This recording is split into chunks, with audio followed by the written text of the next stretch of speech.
big investments that are going into the fossil fuel industry, a lot of people are not aware that the assets they are investing in will become what we call stranded assets. As governments pass legislation more and more and make policy that will phase this out, the price of those assets will decline significantly. That kind of what we might call personal, individual achievement, that begins to vanish. Achievement becomes something else. It becomes, how do we become more at ease with ourselves, rather than how do we accumulate more and more. The next stage in the evolution of humans will not be mainly biological. I think it will be mainly spiritual.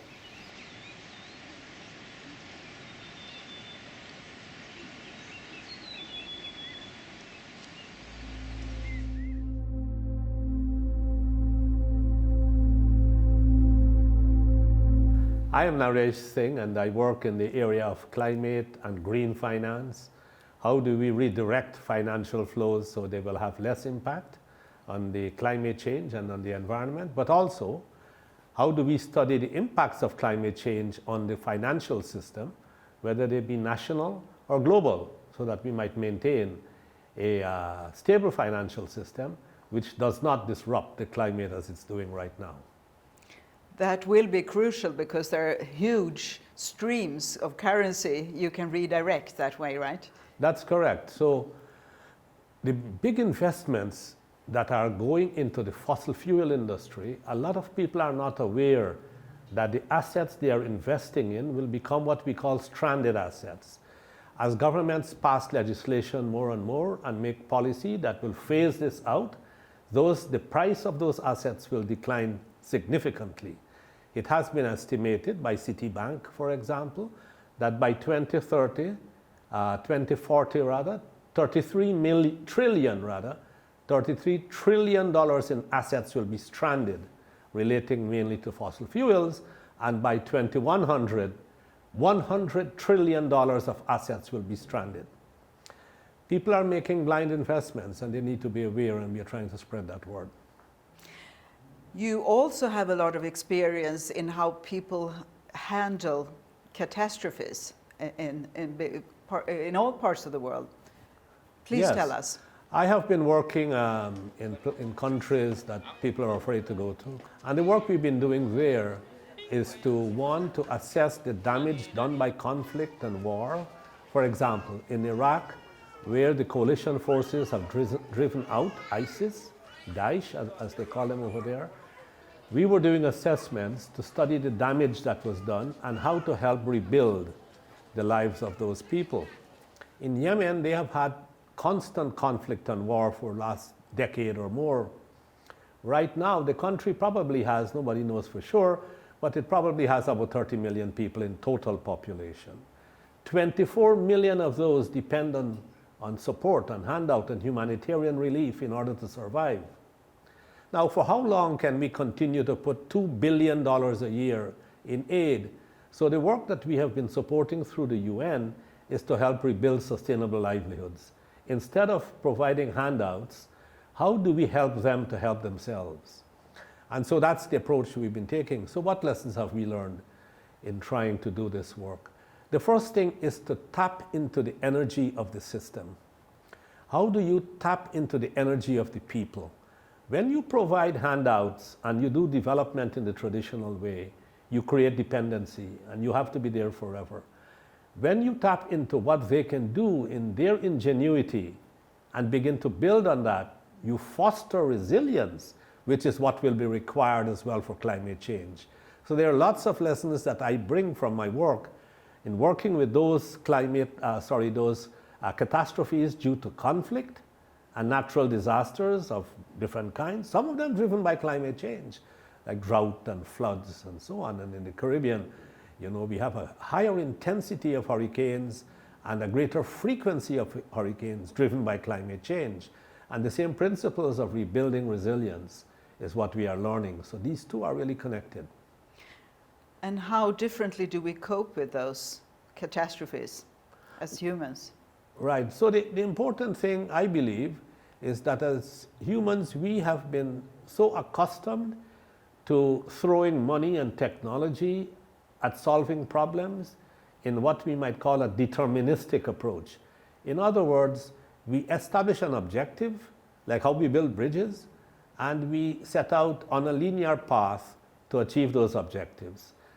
Built into that approach is the assumption that things are staying stable. So we can move from point A to point B through the introduction of money, human resources, and technology. When you work with complex adaptive systems, nothing is staying the same. They are changing all the time. And when things are happening like that, the traditional linear deterministic approaches in which we assume objective A can be achieved because it's staying still is false. It therefore breaks down. And the approach we then have to take is very different. Now it has to be adaptive, it has to be flexible, it has to be iterative, and we have to recognize that we really don't know. So the challenge then becomes, how do we work, take action in the face of uncertainty and in the face of ignorance? In fact, we use the term optimal ignorance because we have to act in a situation in which we don't have full knowledge, full information. That is the challenge that we face with expertise can be impairing in that sense. Absolutely. In fact, in my work in the United Nations, I started a little group in which I was trying to ban the word expert. And the reason for that is that as soon as you think you're an expert, you don't learn anymore. And with that situation, we can't win this battle with climate change. So what is the adjacent possible? The adjacent possible is the region in which things are constantly bubbling up. There is constant opportunity. The thing is that we have to listen and watch. We can't determine, we can't prestate what will happen in the adjacent possible. Lots of opportunities are there, and approaching it with humility will be the way to begin to learn. Well, man is now, or humans are now co-evolving with their technology. So we look at the new generation and they're always hooked up on a cell phone or a smartphone of some kind or something else. And we say, well, that will damage their brains or do something else. It's clear that that's the kind of co-evolution that is taking place. And that was recognized a long time ago, more than 50 years ago, that evolution will not be only biological as we go forward. It will be also a co-evolution of our social and our technological achievements. And we should be proud as humanity. Our creative nature has led us there. The problem is that if we rely only on technology to solve the problems we have now, which are not technological alone, but are also ecological and complex, then using technology in a linear deterministic way will not solve the problem alone by itself. And so when we look at climate change like we've been doing over the last 2 days, we recognize when we take a systems approach, and that was presented during the last 2 days, if we want maximum impact, merely using technology, the tools we have, will give us very small change. The leverage point, like Angelica was saying, is very small. The biggest impact we will have will be if we make a paradigmatic shift. Now, how do we make that paradigm shift? I think humanity, the next stage in the evolution of humans will not be mainly biological. I think it will be mainly spiritual. And not spiritual in a New Age sense, but a deeper understanding of our true nature. So what am I talking about? If in meditation or by whatever contemplative practice one might use, you are able to recognize that you are not your body. I mean, every day we say, my body. Who is it saying my? And I say my hand or my eyes. Who is it that is saying this? And there's a long tradition in Advaita Vedanta that people have called this the direct path of understanding the true nature of the human being. So we have a mind body at work. That's true. Well, we have that. So who is the we? And when we quiet the mind, when thoughts are no longer there, then you come into direct consciousness. You recognize that you are in fact just awareness, pure awareness. You are in fact consciousness. And that consciousness is not limited to you, we all have just one consciousness. We share that consciousness. There is no edge. You can't find a limit. When we recognize that, why is that important? It is important then because we start to move into a paradigm of being rather than having. We stop the tendency to grab and to accumulate more and more material stuff and recognize that being is what we truly are.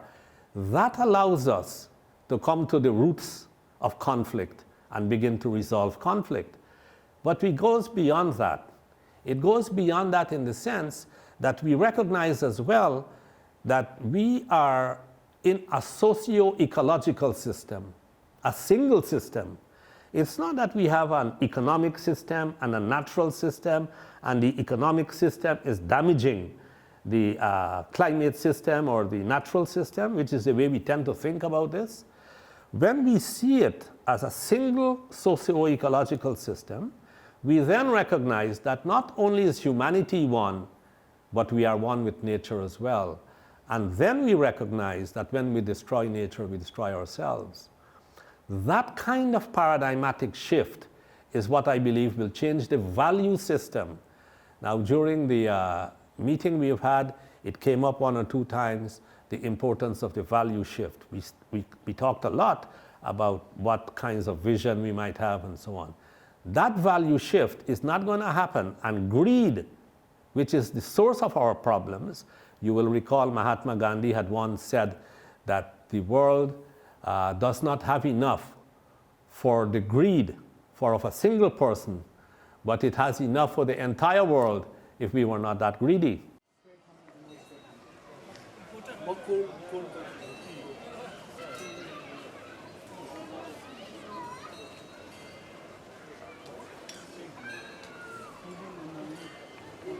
But our senses tell us that we are isolated in our bodies, and we tend to forget that we're breathing, we're getting the oxygen from the plants, we're getting the food from the soil, we are really exchanging all our cells all the time, constantly with our surroundings. The indigenous say, how can you talk about the environment? We are the environment. This illusion of us being isolated also creates a terrible suffering with the feeling of separation. Correct. So how do you think we can evolve that awareness, the raising awareness and evolution of our consciousness? Exactly. I think it's happening naturally, one. More and more, though, people are beginning to do meditation, and meditation is helpful in this. People are beginning to recognize the value and the beauty of the wilderness. People are beginning to recognize more and more that what we have been doing so far does not lead to happiness. And more as we recognize that, I think the shift will begin to take place. It's exactly that. That loneliness, a lot of the psychological disturbances we face is because of this separateness. And it is all imaginary. I have personally gone through this kind of pain that you feel. You wonder, you can't make meaning of human life until you recognize that this separateness is a total illusion. And it drops away, it starts to fall away, and this novelty emerges in the adjacent possible. And that is the real power, and I think the meaning of the adjacent possible. In this conference, I observe from time to time people wanting to determine what they will find in the adjacent possible. They cannot deal with uncertainty. The beauty of complexity is to embrace it, not to resist it, but also to know that you cannot prestate what is going to happen. So the humility, the patience, the listening, the observing, and the connecting that is required to be able to work with the adjacent possible is going to be a bit difficult, because we are accustomed to wanting to setting objectives and then becoming the slaves of those objectives, which close off our innovation and our ability to recognize what is happening around us, which is the adjacent possible. But has it been hard for you to unlearn that structure and to let go of all your ideas of what is supposed to happen? For me, totally. But there's a paradox in this. It was difficult because I tried too hard. The thing here is that this change really takes place when you stop trying. But for me, I had to try and fail, and then realized that it's kind of an effortless thing. The more you try, the further away you get from it. Because what happens is you get more involved with your mind activity. And the effort is through the mind. And this is about recognizing you're not the mind.